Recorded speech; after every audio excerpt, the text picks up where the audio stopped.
The U.S. Agency for International Development, also known as USAID, may be shut down in the very near future as a result of efforts from these two fine gentlemen. Let's talk about it.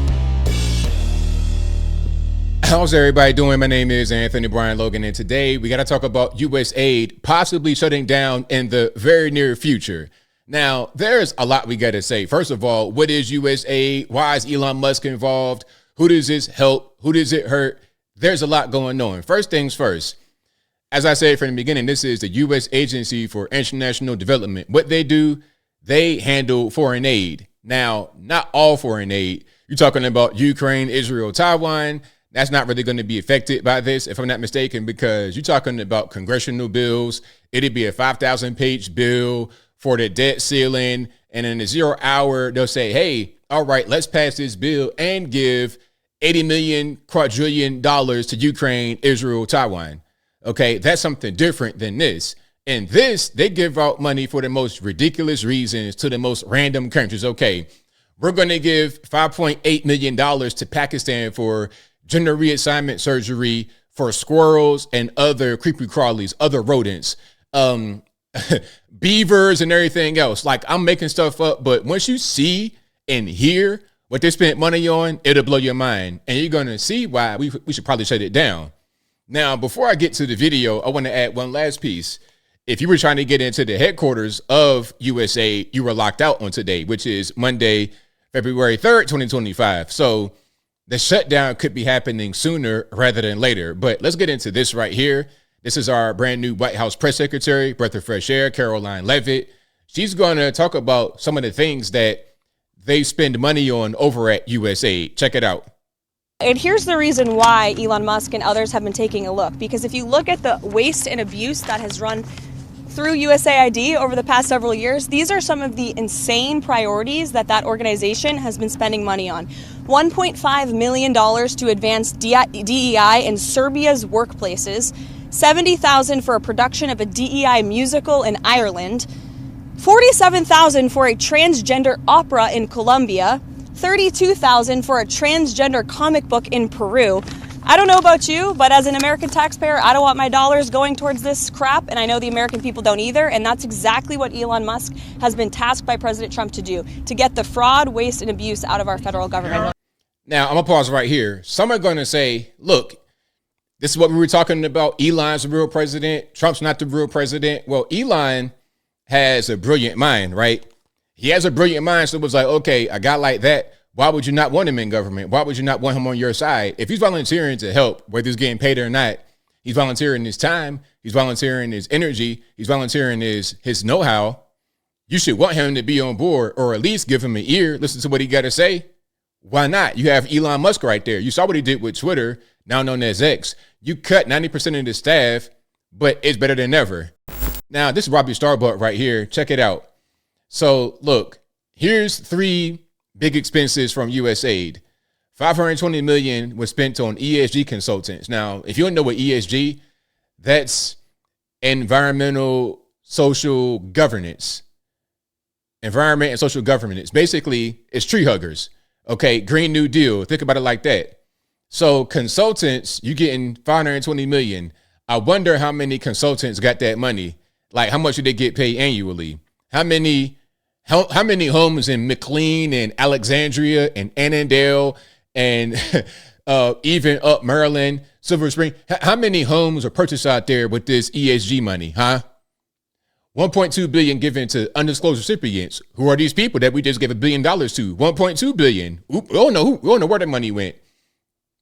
$375 million in DEI grants. You see, and that's just some of the things. You heard some of the other things. We're just spending useless money, unnecessary money. How does ESG or DEI, how does that help anybody other than those who get the money directly? The consultants, unknown recipients, how does that help you as an American citizen? Again, this is our taxpayer money. The only way the government has money is from us. So how is this expenditure of our money helping us? Anybody want to give me a clue? Because I don't have it right now. Now, Ilhan Omar did not like the decision to try and dismantle USAID, to lock them out of the headquarters on this morning. Let's see what she has to say. It is really, really a sad day in America. We are witnessing a constitutional crisis. We talked about Trump wanting to be a dictator on day one, and here we are. This is what the beginning of dictatorship looks like. When you gut the Constitution and you install yourself as the sole power, that is how dictators are made. It is really... All right, so there you go. You know, calling him a dictator, the same old playbook. My thing is, if that didn't work the last time, why are you trying it again this time? I guess doubling down is better than no strategy at all.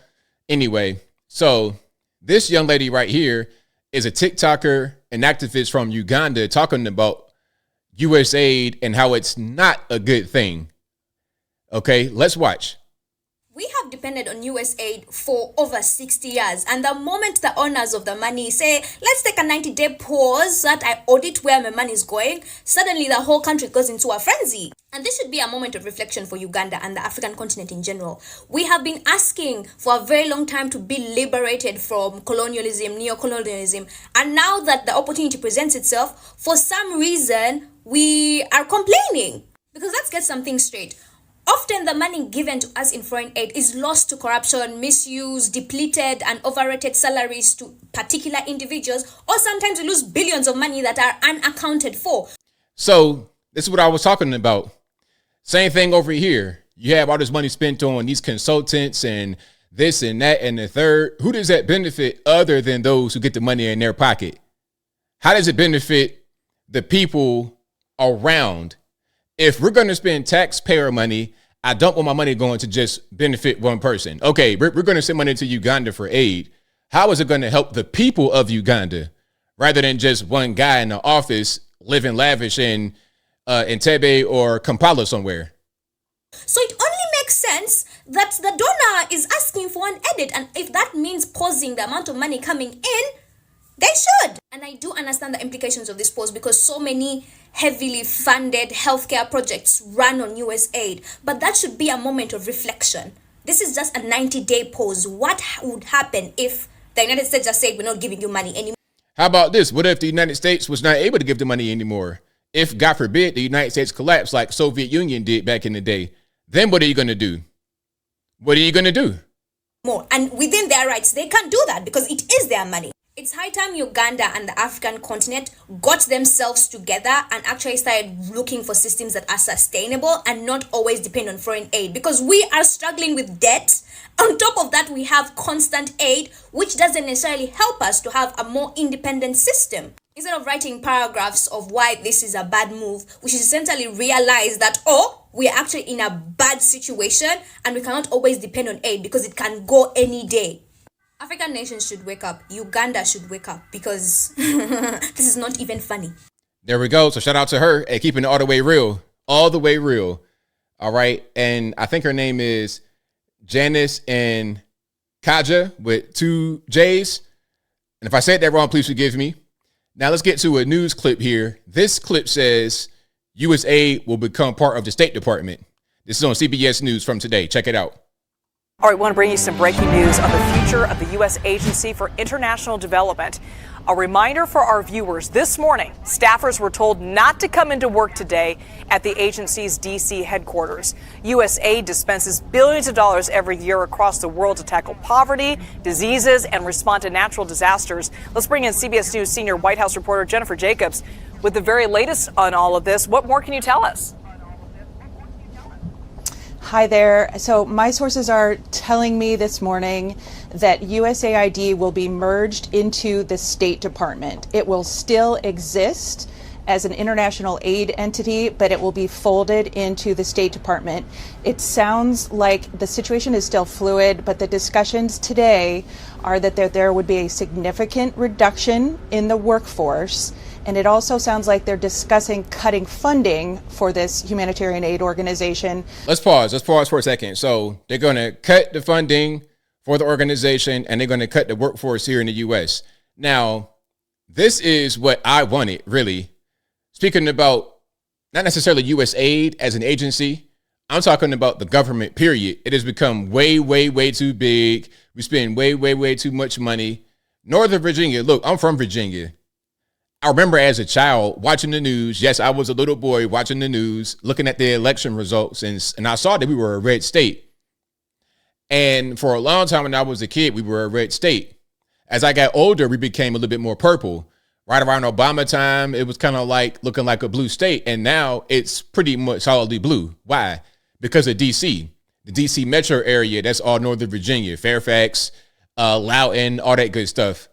Okay, that's all the DC suburbs. Washington, DC has never, ever, since they've been Washington, DC, ever voted Republican, ever. Why? Because Democrats are known to expand the government, to increase spending. Republicans are known for contracting and reducing. This is what Republicans do, what we're supposed to do. It's like a correction. Democrats come in, give a little bit more creature comforts with more government spending, but then when the things that they put out there start to backfire and it starts to become a problem, we got to come in and tighten things up. It's been like that since I've been real young. This is no different. But the amount of funding cuts are still fluid. The other piece of information that my colleague Sarah Cook and I gained today was the reason why the headquarters are shut down right now. We were told that it's because of a security incident. There was a case where some staffers at the USAID, including a political appointee, someone that President Trump himself had appointed for USAID, had tried to block some of those DOJ government efficiency officials from entering the building and accessing certain information. Those officials have caused an unsafe condition, according to my sources, and that's why headquarters was shut down today. So it doesn't mean that the agency is shutting down completely. It's a temporary shutdown, but separately it will be merged into the State Department. So there we have it. So yeah, shout out to DOJ. That's going to be an issue. People, at the end of the day, as I close, I'm going to say this. I think what's going on, people don't want to lose their jobs. Okay, you got a job, you make a nice little bit of money, 200 grand, whatever it is, basically do nothing. Some of you guys do a lot of work, I understand, but some of your coworkers do nothing. People don't want to lose their jobs. I get it. I understand. I'm not going to be like rah, rah, sis, boom, bob because somebody got fired. But if you got a bad employee that gets fired or someone that's not productive, I'm not really worried about it. But overall, it's not even about trying to root for someone being fired. It's about rooting for our government to not be so big, not be so bloated, and not spend money that we don't have. Very simple. But I think I'll leave that right there for now. And what say you? What's your opinion about USAID potentially shutting down? Good thing, bad thing, somewhere in between, whatever your thoughts are, let me know in the comments below. You guys know where I'm at. I think that slimming down the government in general is a good thing. So if USAID is not really necessary and we can go ahead and cut that, then let's go ahead and cut it. I wish that everybody who gets laid off is able to find a better job somewhere. I don't root for your failure. I just root for the success of our country. And I don't want my money or your money or any U.S. citizens' money to be spent on things that they should not be spent on or things that we don't want it to be spent on. Very simple. But whatever your thoughts are, please let me know in the comments below. And that's all I got to say for this video. If you like what you heard, please comment, rate, share, and subscribe. Peace.